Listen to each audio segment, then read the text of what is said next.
Estamos aquí en Cien Retórica 90.3, frecuencia modulada, Radio Resistencia, y como les anunciábamos en este bloque, la presencia del doctor Salvador Cuño del Programa de Prevención Comunitaria en Adicciones del Ministerio de Desarrollo Humano, Secretaría de Niñez, Adolescencia, Familia y Adultos Mayores.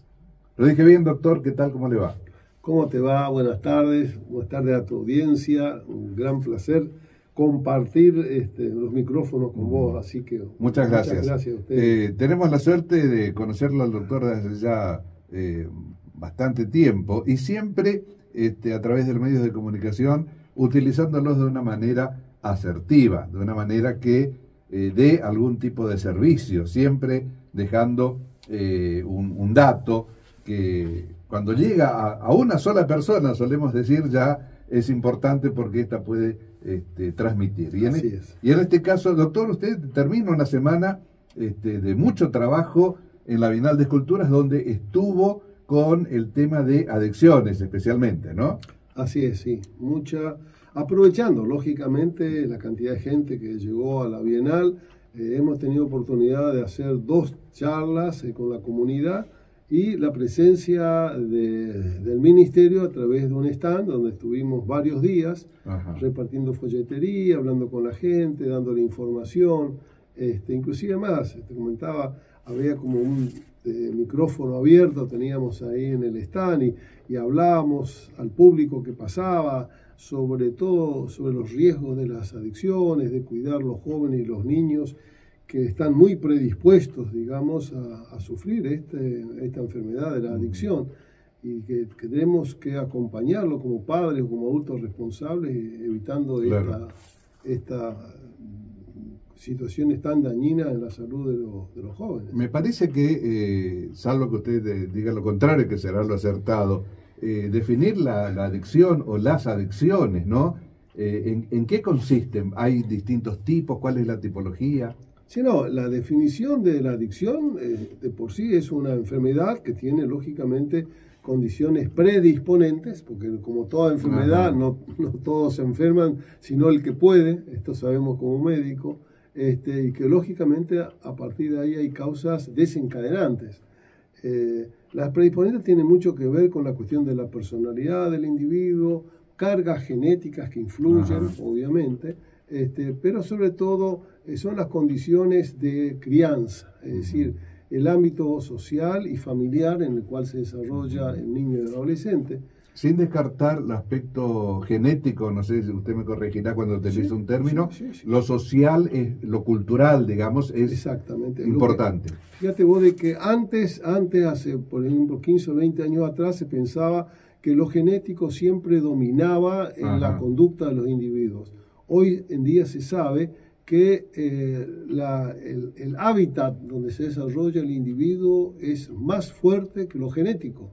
O sea, de que una muy buena crianza con adecuados valores de transmisión por parte de los padres, conductas adecuadas en manejar sus emociones, en poner los límites necesarios, en incorporar elementos de autocuidado, de autodeterminación, de valoración, de autoestima, son elementos importantes para distanciarse del consumo de sustancias. Eso está demostrado. ¿Y se puede decir que las adicciones, el estudio de las mismas, llegaron con la modernidad, o ya tiene antecedentes históricos, digamos? No, las adicciones en general, el consumo de drogas en cierta manera, que es lo básico, y comenzaron allá. El consumo de drogas fue en Asia, con la cuestión de drogas como la heroína, digamos, posteriormente. El opio. El opio, exacto, me salía el nombre. El opio, digamos, hace como 3.000 años atrás. Y si hablamos del alcohol, también en antigua, desde los egipcios, Grecia, Roma, todos consumían, igual las civilizaciones americanas también consumían sustancias.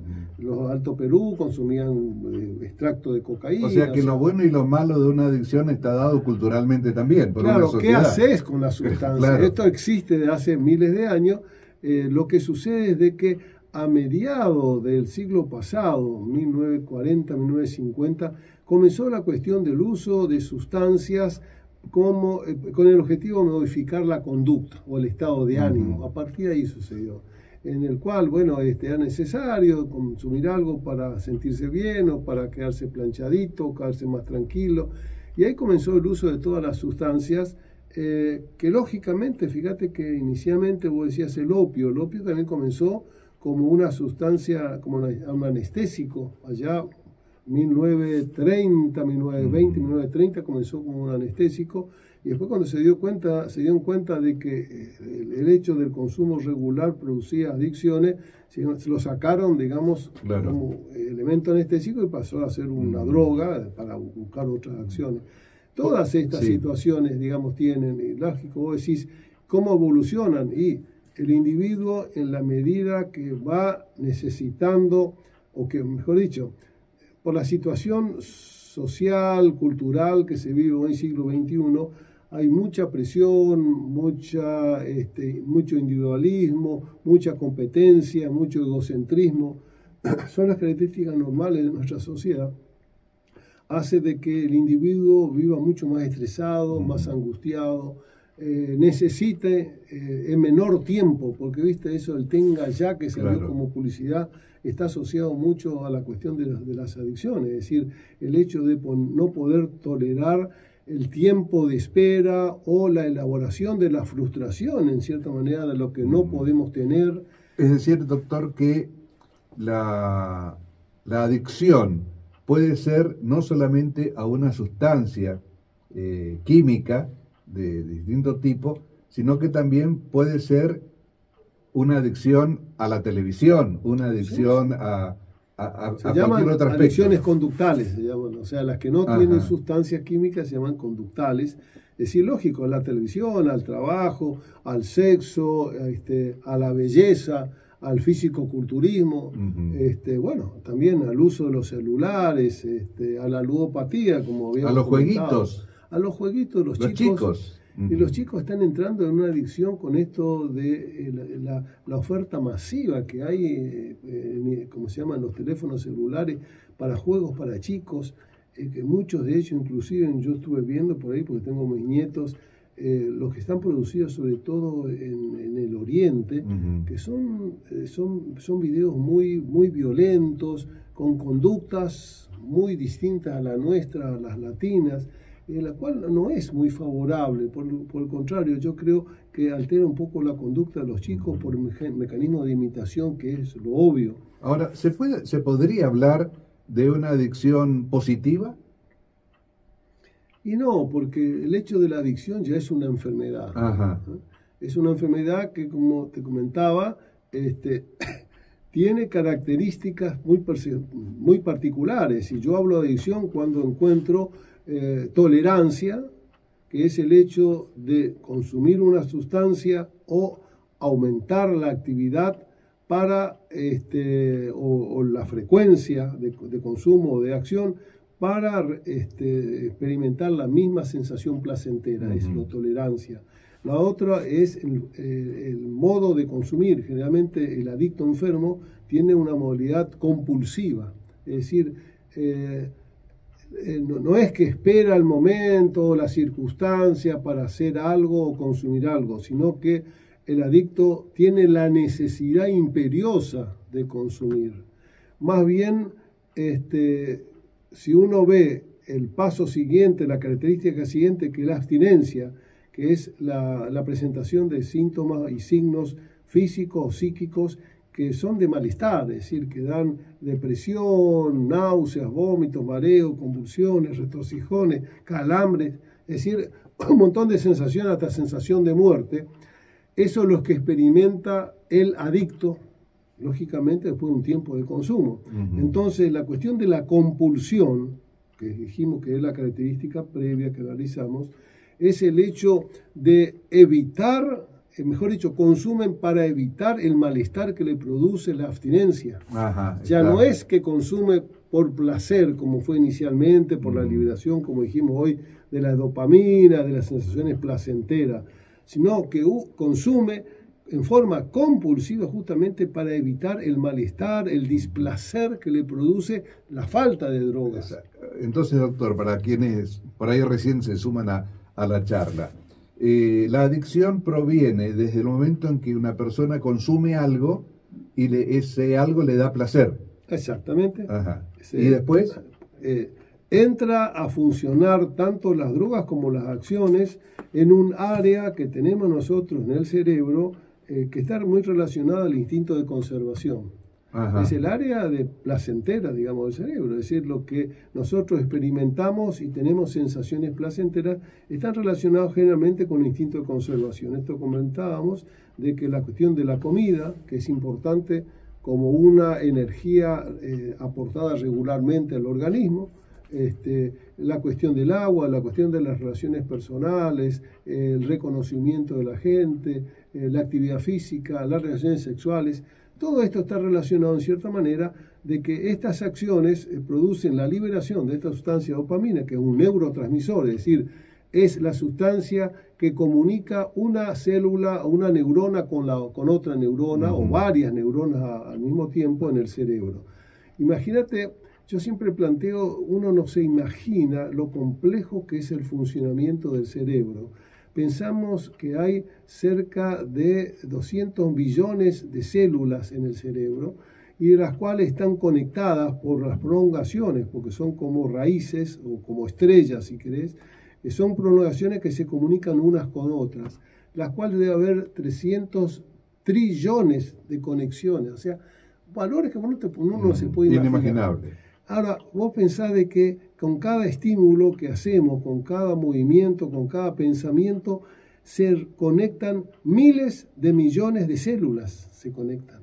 Yo para mover un brazo conecto también miles de células, pero fíjate vos el funcionamiento tan perfecto que yo doy la orden de mover el brazo, lo cual se liberan los neurotransmisores, pero yo inmediatamente puedo detener mi brazo, con lo cual nuevamente otra orden de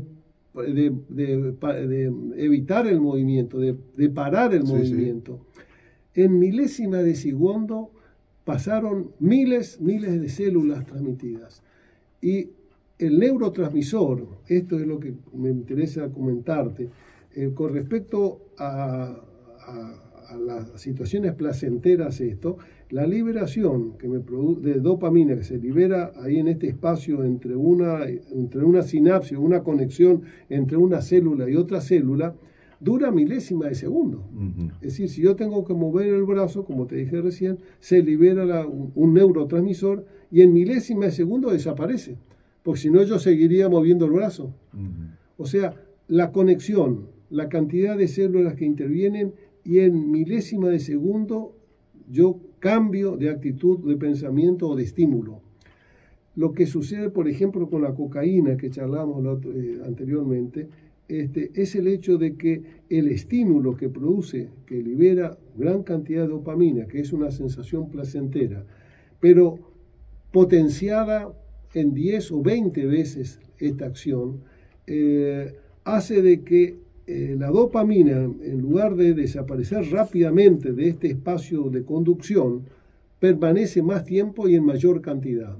Y esto hace de que la persona, por una dosis de cocaína, tenga estímulos placenteros inmensos, o potencial, como hacían nuestros queridos jugadores, Maradona en particular, o Cerati, que siempre me acuerdo con la cuestión de la música, que murieron los dos a causa del consumo de cocaína, potencia lógicamente el funcionamiento del cerebro y el funcionamiento físico, y a través de una exagerada función del cerebro, lo cual inicialmente, esto es lo que producen las drogas, o las adicciones, mejor dicho, tanto a las drogas como a las acciones adictivas o conductas adictivas, hace que el esfuerzo que se produce en el cerebro primero se altera funcionalmente y después estructuralmente. Claro. Entonces uno dice, no, cambió la conducta del individuo, parece que tomó alguna droga. Y sí, lógicamente, la conducta del individuo cambia porque generalmente la mayor acción es en el lóbulo frontal,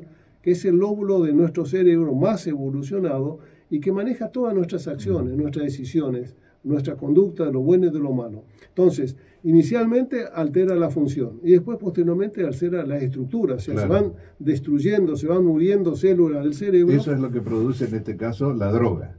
La droga, exactamente. La droga destruye y lógicamente las zonas muertas del cerebro no se pueden recuperar. Más bien sí, con un buen tratamiento lo que se hace es potenciar el resto del sistema para que pueda refuncionalizar el cerebro. Ahora, doctor, en el caso que por lo menos nosotros lo hemos convocado, el tema de la ludopatía, que es una de las tantas adicciones y que afecta mucho a los más jóvenes, ¿no? ¿Cómo surge eso? ¿A través de los medios de comunicación, a través de Internet, si bien es un tema que existe desde hace muchísimos años, ¿no? Claro, ya, yo me acuerdo de la ludopatía cuando acá, directamente, en nuestra lotería, el sistema de lotería chaqueña en particular, cuando se dieron cuenta que la ludopatía afectaba a muchas personas y producía, digamos, grandes descalabros desde el punto de vista económico, social, laboral o educativo. Entonces, viste, ¿verdad? Que pusieron y existe, en Lotería Chaqueña existe programas de un prevención, programa de de atención. prevención, exactamente. Es decir, desgraciadamente se da. No se puede medir en quién puede desarrollar una adicción y en quién no. Esta es la verdad. Esto es lo mismo que si en un momento hablamos, por ejemplo, de marihuana. La marihuana desencadena la psicosis canábica. Es decir, personas que están predispuestas a la psicosis, la marihuana lo desencadena. Y lo potencia. No, desencadena la psicosis. Un cuadro de psicosis, un cuadro de locura, digamos, en términos criollos. Claro, por esto de que la genética o la predisposición de determinadas conductas. Por eso que uno dice, bueno, para prevenir tenemos que evitar de que uno entre en contacto, desarrolle esa actividad. De lo contrario, no podríamos saber. Pero en un amplio porcentaje de personas. Con la cuestión de las drogas no hay vuelta. Todo el que consume es un mecanismo progresivo. En la cuestión de las conductas adictivas y también está en la cuestión de que no pueden frenar esa conducta.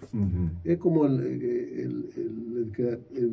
patología de ludopatía, es el del físico-culturismo, el que tiene la compulsión de compras, de artículos de compra. Es decir, son todas las patologías que hacen que el individuo, una vez que experimenta una sensación placentera y por muchas circunstancias que lo condicionan, esta situación pasa a ser muy particular y predomina en su vida, y lógicamente la va a volver a repetir. Es decir, cuando ya produce algún tipo de efecto en su cotidianidad, en su relación con el grupo primario, con el trabajo, con todo lo sociable de la persona. Claro, lo que pasa es que los estudios que se analizan actualmente con respecto a las adicciones, se ven que siempre hay una personalidad de base que está condicionada.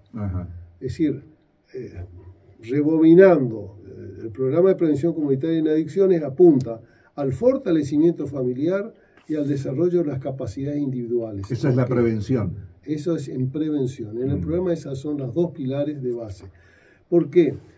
Porque si yo desde temprana edad no hago un diagnóstico de maltrato, por ejemplo, o violencia de niños por maltrato, o violaciones, o abandono simplemente, este niño sigue creciendo, pero no cierra el proceso madurativo del cerebro, y no se estructuran todos los mecanismos adecuados para una muy buena relación, para un proyecto de vida, para pensar y razonar adecuadamente. O sea, su estructura mental no se desarrolla, en resumidas cuentas. Entonces son personas que tienen, como yo siempre digo, como un agujero negro en la mente, y este agujero negro es llenado con mucha facilidad por cualquiera de estas drogas o acciones que produzcan cierto placer. Es como que toda mi vida sufrí por algo y cuando encuentro algo que me produce satisfacción, lógicamente lo repito lo insisto, porque es una sensación placentera, agradable. Inicialmente la busco hasta que el organismo se habitúa a que esa conducta queda grabada en nuestro cerebro y nuestro cerebro es el que después nos exige comportarnos de esa manera para recibir esa sensación placentera. Un mecanismo de estímulo-respuesta, digamos, ¿sí? bien conductista. Bien conductista. Yo hago esto para lograr esto. Lo que sucede es de que inicialmente le es agradable y placentero para los consumidores o que inician esa conducta adictiva. El problema es que cuando el organismo va modificando sus conductas y posteriormente se alteran las funciones, ya la persona no puede decidir hacer o no hacer las cosas. Es decir, justamente está condenado a eso. La adicción es justamente la condena, es la esclavitud a esa acción o a esa droga. Adicción se utilizaba en el antiguo Roma justamente como término de pérdida de la libertad. Eran las personas que por deuda con otra persona, con el acreedor, digamos, quedaban dispuestos como esclavos hasta que pagaban su deuda. Y eso se llamaban adictos. Eso eran dos adictos. Eran dos adictos, o sea que pierden la voluntad. Por eso que cuando la gente dice, no, consumo, pero yo dejo cuando quiero, eso puede ser el primer día si tiene suerte. Pero a partir de ahí las cosas se van complicando porque pierden la capacidad de voluntad. Ahora, en un grupo familiar, generalmente la persona que es adicta a alguno de los elementos que usted mencionaba, no se da cuenta. Pero es posible que se dé cuenta algún integrante del entorno y cómo se trata a partir de ese momento. Mirá, generalmente, si uno está atento a la conducta de los jóvenes, hay muchos elementos que nos dan las pautas iniciales.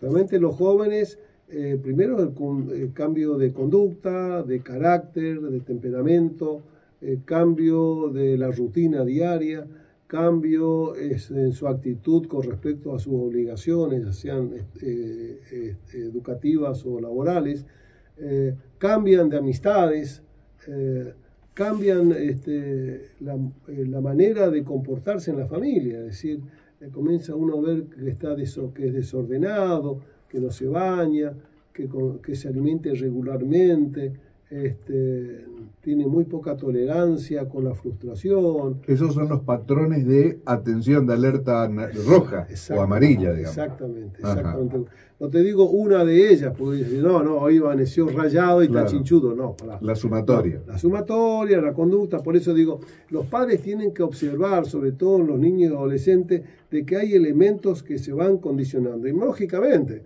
como adulto, cuando comenzás a consumir el contexto familiar, la pareja, los hijos, se dan cuenta de que algo está cambiando. Y a veces la aceptación de que se está consumiendo alguna droga, ya sea por parte de la familia como para buscar ayuda adecuada, se retrasa mucho. Porque todavía... ¿Por miedo, vergüenza, temor? Mirá, no sé si vos te enteraste, yo el mes pasado hice una gran convocatoria, una actividad en la Plaza 25 de Mayo, donde convoqué a un montón de personas, instituciones públicas y privadas, con la premisa era visibilizar el problema de las drogas. Yo creo que la sociedad no lo tiene sobre la mesa, no lo ve como realidad el problema de las adicciones. Es vergonzoso, es como pecaminoso, no encuentran muchas soluciones, entonces lo van como tapando, ¿viste? Van negando. Lo ocultan, lo niegan. Lo niegan, pero no es la conducta de no, pero mira que puede estar consumiendo, no, capaz que no, ¿viste? Lo niegan porque es una realidad muy dolorosa, que nadie la quiere vivir. ¿Y cómo se afronta una situación de ese tipo? ¿Cómo lo debería hacer una familia? Lo antes posible, al consultar a los medios de salud pública, que son las instituciones de salud mental. Pero ¿quién atiende? O sea, yo pido ayuda, un médico clínico, un psicólogo, no, uno tiene que ir a instituciones En privado hay instituciones también que son referentes, digamos, que hacen tratamiento, pero uno tiene que ir a un lugar donde haya un equipo interdisciplinario, un psicólogo, psiquiatra, asistentes sociales, es decir, un grupo de gente que esté capacitada en adicciones. Esto hoy charlábamos justamente con otros. O sea, la competencia es fundamental. Claro, esto es lo mismo que decir, si yo tengo un problema del corazón, no voy a ver a cualquier médico. Hoy en día, donde la especialización es muy importante, yo digo, no, me parece que es el corazón, me voy a buscar un cardiólogo. Entonces, cuando tenemos un problema de adicciones, busquemos cuáles son las instituciones que trabajan en la parte asistencial. ¿La salud pública hoy está ofreciendo? Salud pública tiene elementos, pero no suficiente. Eso diría yo con total honestidad, a pesar de que uno pertenece al Estado y el Estado está haciendo mucho por la cuestión de la droga. Salud pública tiene que todavía mejorar mucho, tanto en el nivel como en la cantidad de instituciones asistenciales. Hay muchas personas que no encuentran estos lugares y nosotros tenemos todo un listado para poder derivarlo con referencia, pero tenemos que hacer bastante con el Estado en este tema de la asistencia. Y decía usted buscar los lugares adecuados y competentes. Y competentes, exactamente. Competentes. Esto como toda enfermedad, es decir, si vos vas a consultar por cualquier patología, buscás ver cuál es el especialista más adecuado. Por eso, voy al hecho de que en cualquier clínico no maneja la cuestión de los adictos, cualquier psicólogo o psiquiatra que esté en salud mental tampoco, excepto que tenga la formación puntual con respecto a la asistencia de las adicciones. Doctor, cuando aparecen en una familia o en un entorno, porque no siempre la familia está constituida de acuerdo como uno supone debería ser, ¿no? Exacto, si lo quisiera. Claro, pero cuando se detectan los primeros indicios, ¿vale aquello, no, ya se le va a pasar, no, pero no debe ser tan grave? ¿O ante el primer o los primeros indicios acudir a la consulta o buscar ayuda? Yo creo que es importante porque cuanto más tiempo se pasa en el consumo de sustancias o en el desarrollo de actividades adictivas, se va profundizando el problema.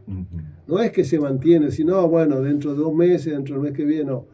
Con cada acción, con cada sustancia, con cada actividad, se va profundizando la adicción. Lo que pasa es de que también uno, independientemente de la conducta o de los signos y síntomas que recién comentaba, uno generalmente quiere encontrar la causa-efecto, es decir, si yo no encuentro la droga que está consumiendo, no puedo decir que es adicto.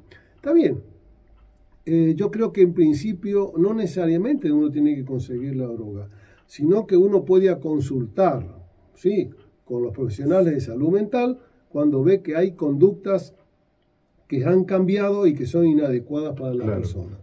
En principio puede ser de que esté desarrollando otra patología psiquiátrica que no tenga nada que ver con la droga, pero que sí necesita control. Entonces, los médicos de salud mental en general, tanto psicólogos como psiquiatras, saben eso. Lógico, saben cuál es la alteración de la conducta o el comportamiento y pueden investigar, digamos, cuáles son las causas de este comportamiento.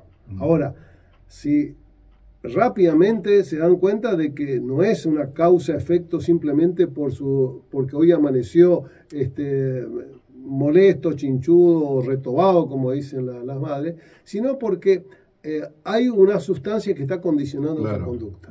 Yo creo que en toda situación, primero hay que consultar y sacarse la duda, o por lo menos estar en relación con un profesional que pueda ir viendo la evolución que tiene este paciente, que ojalá sea simplemente un mecanismo de conducta transitorio, pero el hecho hoy de la cantidad de sustancias adictivas que hay o conductas adictivas que hay en nuestra sociedad, uno pensaría en primer lugar que puede estar iniciando alguna adicción y que después veremos si no la es, al revés de lo que hacemos hoy en la sociedad. Y además también alejarse de aquel preconcepto, prejuicio de enfermedad estigmatizante, ¿no? Sí, enfermedad vergonzosa. Sí, no, porque los ricos, los pobres, los buenos, los malos, los bien educados y los mal educados, todos estamos en la misma bolsa.